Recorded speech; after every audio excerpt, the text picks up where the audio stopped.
খুলনার দোলখোলা ইসলামপুর মোড় হোটেল বিলাসী থেকে তানভীর কবির তপু নামে এক যুবকের মরদেহ উদ্ধার করা হয়েছে। মঙ্গলবার ১৬ ডিসেম্বর সন্ধ্যা ৭টার দিকে স্থানীয়দের মাধ্যমে খবর পেয়ে পুলিশ হোটেলের তৃতীয় তলার ৩১২ নং কক্ষ থেকে মরদেহ উদ্ধার করে। স্থানীয়রা জানায়, হোটেল বিলাসীর ওই কক্ষে ২ জন ভাড়া থাকতেন। গত ২ দিন আগে কক্ষের অপর ভাড়াটিয়া বাড়িতে চলে যান।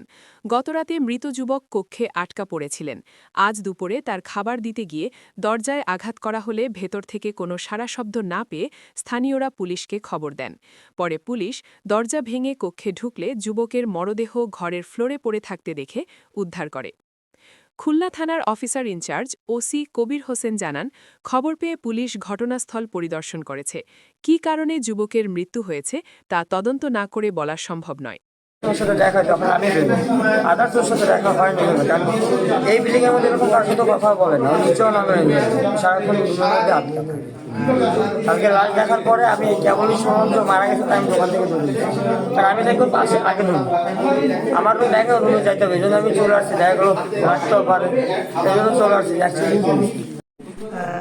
উপরে সকালবেলা থেকে দেখতেছি যে ফ্যান চালানো আর হলো আপনার লাইট জ্বালানো, কিন্তু কোনো সাড়া নাই।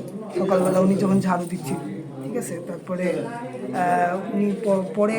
উনি বললো কি যে এই অবস্থা। পরে আমি এটা হলো একদম পুরো মাগরিবের নামাজের একটু আগে থাকে।